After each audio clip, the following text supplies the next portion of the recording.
You're sitting in traffic and a blacked out Range Rover pulls up next to you. Through your rearview mirror, you spot someone your age stepping out of a high-rise building in designer sneakers. Your phone buzzes with another wedding invitation, and you're already calculating whether you can afford the gift, the outfit, and the hotel room. And somewhere in the back of your mind, there's this quiet, nagging question. How is everyone else pulling this off? What do they know that you don't? Here's the thing. They're not pulling it off. Most of them are drowning.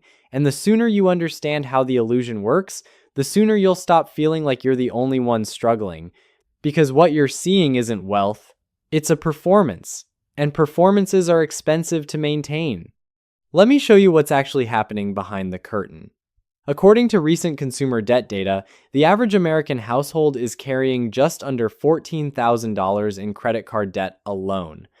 That doesn't include car loans, student loans, personal loans, or mortgages, just credit cards. And that number skews heavily toward younger households trying to establish themselves.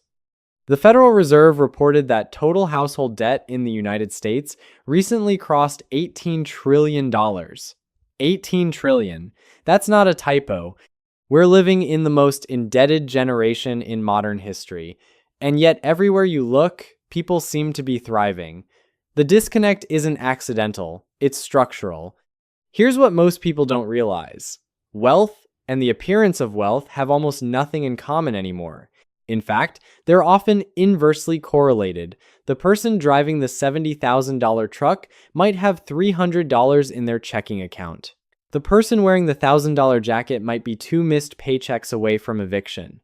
And the person posting vacation photos from Bali might have funded the entire trip with a 0% introductory APR credit card that's about to reset to 23% interest. None of this is visible from the outside. And that's the trap. Think about how lending works now. It's not based on whether you can actually afford something. It's based on whether a bank thinks you can make the minimum payments. That's a completely different calculation. A person making $50,000 a year can get approved for a $40,000 car loan, a $15,000 personal loan, and $20,000 in credit card limits. That's $75,000 in available credit on a $50,000 income. The math doesn't math, but the banks don't care. They're not worried about whether you can pay it off. They're betting that you can't, because that's where they make their money. The interest, the fees, the penalties, that's the business model. So when you see someone living a lifestyle that seems out of reach, there's a decent chance they're not actually affording it, they're leveraging it, and leverage works beautifully until it doesn't. Let me give you a real example. 2 people, both 29 years old, both making $65,000 a year. Person A drives a 5-year-old sedan they bought used for $12,000 cash. They rent a 1-bedroom apartment for $1,600 a month. Their biggest monthly expenses are rent, groceries, utilities, and their Roth IRA contribution. They've got $18,000 in savings and they're putting away another $1,000 a month. Person B drives a brand new luxury crossover with a $650 monthly payment. They live in a trendy apartment downtown for $2,400 a month. They've got the furniture financed through one of those pay later programs, a gym membership they rarely use, subscriptions to services they forgot they signed up for, and they're carrying about $9,000 in credit card debt that keeps growing because they can only afford minimum payments. From the outside, person B looks like they're winning. Better car, better apartment, always dressed well, always out at nice restaurants. Person A looks average, unremarkable. Maybe even like they're struggling, but internally, person A is building a machine. Person B is building a house of cards, and the difference is invisible until something breaks. A job loss, a medical bill, a car repair. Person A handles it and moves on. Person B spirals.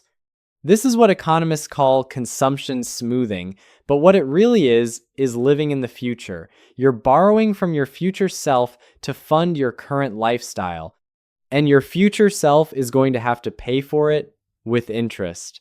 The problem is that your future self also wants to do things: buy a house, start a business, take time off, help aging parents, but they can't because they're still paying for the lifestyle your current self decided to finance.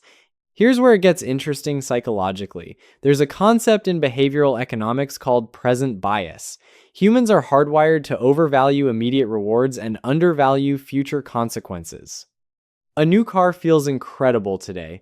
The 7 years of payments feel abstract and far away. A vacation feels amazing in the moment. The credit card bill that arrives 3 weeks later feels like someone else's problem. This isn't a character flaw, it's how our brains are wired, but it's also why so many people end up trapped. Now let's talk about what wealth actually looks like, because it's not what you think. According to data from financial institutions, the median checking account balance for Americans under 35 is around $2,000. The median savings account balance is even lower, often under $1,000. Retirement accounts for people in their 20s and 30s, the median balance is somewhere around $25,000, and that includes people who have nothing, which brings the average down significantly. So, when you're looking at someone your age and wondering how they're affording their lifestyle, the answer is usually they're not. They just have access to credit. But here's the thing about credit. It creates a temporary reality where you can live like you make more than you do, for a while, and during that while, you look successful. You look like you've figured something out, but the math always catches up. Always. Because debt compounds just like investments do, except in the wrong direction. That $650 car payment isn't just $650, it's $650 plus the opportunity cost of what that money could have become if you'd invested it over 5 years. That's not $39,000. It's $39,000 plus the returns you didn't earn, plus the financial flexibility you didn't have, plus the stress you carried every month hoping nothing went wrong. Let me put this in perspective. If you took that same $650 and invested it monthly in a basic index fund averaging 7% annual returns, in 30 years you'd have over $800,000. That's not theoretical, that's just compound interest doing what it does. But instead, that money went to a car that's now worth maybe a third of what you paid for it, and you've got nothing to show for it except the memory of how nice it felt to drive something new. That's the trade. And most people don't realize they're making it. There's another layer to this that nobody talks about. Social media has created what psychologists call upward comparison anxiety. You're constantly exposed to people who appear to be doing better than you. And because algorithms prioritize engagement, what you see is the absolute best version of everyone's life. The promotions, the purchases, the trips, the wins. You don't see the credit card debt, the parental subsidies, the side hustles they're working themselves into exhaustion over, the loans they took out. You're comparing your behind the scenes to everyone else's highlight reel, and it's making you feel like you're falling behind when you're actually doing fine. Here's what you need to understand. The person who's genuinely building wealth doesn't look wealthy, they're not posting about it, they're not flexing, they're just quietly compounding. The person who looks wealthy is often just better at marketing themselves, and marketing is expensive.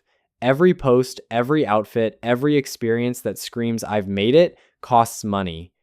And that money is either coming from income they're not saving, debt they're accumulating, or help they're not disclosing. Let's talk about the help part, because it's massive and invisible. A survey from a few years ago found that over 60% of first-time homebuyers under 35 received financial help from family for their down payment. 60%. That's not a small number. And yet, how many of those people post about the help? Almost none. They post about the house, they post about being a homeowner, and everyone else sees it and thinks, how did they afford that? The answer is, they didn't. Their parents did, and there's nothing wrong with that. Generational wealth transfer is normal and smart, but when it's invisible, it distorts everyone else's perception of what's possible on their own income. The same goes for ongoing support. Rent assistance, car insurance paid by parents, family cell phone plans, groceries covered during visits home. All of it adds up to thousands of dollars a year that create the appearance of someone living comfortably on their salary, when really they're living comfortably on their salary plus a hidden subsidy. And again, not judging, but you need to know this is happening because if you're comparing your financial reality to someone else's curated facade, you're going to feel like you're failing when you're actually competing against advantages you can't see. Now, some people genuinely do make a lot of money, but even high earners are struggling more than you'd think. There's data showing that a significant portion of people earning over $100,000 still feel financially stressed. How? Because lifestyle inflation is real and brutal. You start making more, so you upgrade your apartment. Then you upgrade your car because the old one doesn't match the new apartment. Then you start shopping at nicer stores because you feel like you should look the part. Then you start eating out more because you're tired from working the job that pays for all of this. And suddenly you're making six figures and still living paycheck to paycheck because your expenses scaled with your income? This is the treadmill. And the faster you run, the faster it moves. The only way off is to refuse to play, to decide that you're going to live like you make less than you do and invest the difference. 2. Prioritize freedom over appearance. To understand that every dollar you spend on looking successful is a dollar you're not spending on becoming financially independent, here's the invisible threshold almost nobody talks about. Once you hit around 6 months of expenses saved, something fundamental shifts in your brain. You stop operating from scarcity. You stop making decisions out of fear. A job becomes a choice instead of a necessity. An unexpected expense becomes an inconvenience instead of a disaster. Your entire relationship with money changes because you've created space between yourself and financial collapse. And that space is worth more than any car, any apartment, any vacation you could buy. But getting there requires saying no to a lot of things that look good right now. It requires being okay with driving an older car while your coworkers lease new ones. It requires living in a smaller place while your friends post about their upgraded apartments. It requires understanding that the decisions that build wealth are usually invisible and boring. Nobody's taking photos of their savings account. Nobody's flexing about maxing out their Roth IRA, but those are the decisions that matter. Let me give you the math on what opting out looks like. Let's say you make $70,000 a year. After taxes, that's roughly $4,200 a month. If you rent modestly for $1,400 instead of stretching to $2,000, drive a used car you own instead of financing something for $500 a month, and skip the lifestyle expenses that exist purely to signal status, you could easily be saving $1,500 to $2,000 a month. In 1 year, that's $18,000 to $24,000. In 5 years, that's over $100,000, even without investment returns. With returns, you're looking at substantially more. That's a down payment on property. That's a business you can start. That's walking away money from a job you hate. That's freedom. But it requires being comfortable looking average. And most people can't do that. They'd rather look successful and feel trapped than look average and be free.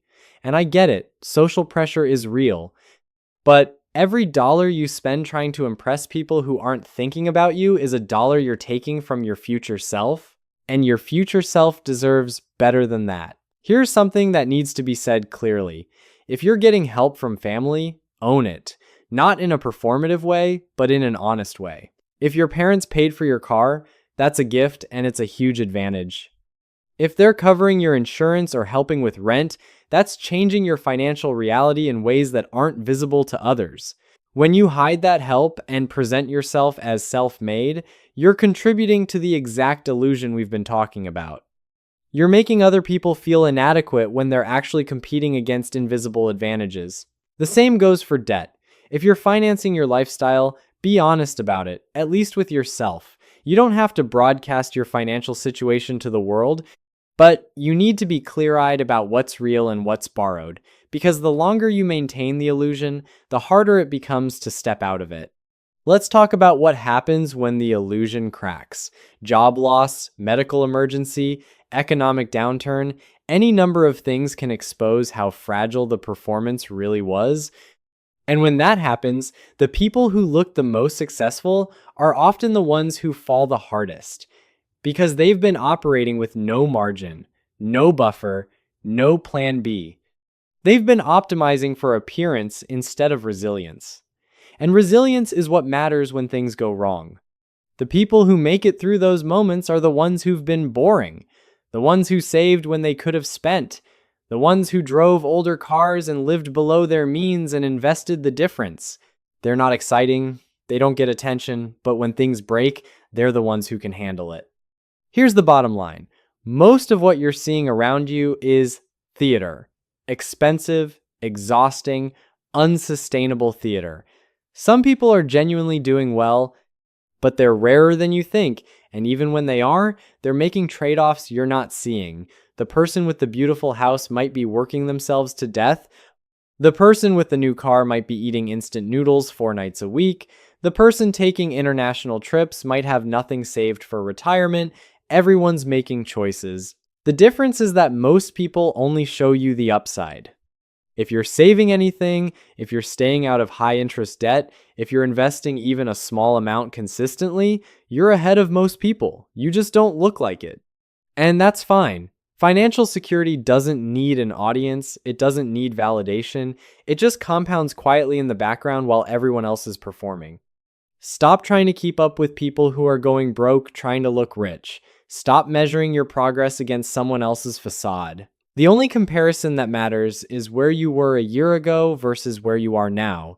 Are you better off? That's the question. Everyone else is on their own timeline with their own help, their own debt, their own stress, and their own performance. You'll never have the full picture. So stop trying to compete with it. The math is simple. Spend less than you earn. Invest the difference. Stay out of stupid debt. Repeat. It's not exciting, it won't get you followers. But 20 years from now, when everyone else is still performing, you'll be free. You'll have options they don't have. Security they don't have, peace they don't have. And they'll wonder how you did it, just like you're wondering about them right now. The difference is, what you're building is real. What they're showing you isn't. Remember that the next time you feel like you're falling behind. You're not. You're just refusing to play a game that's designed to make you lose.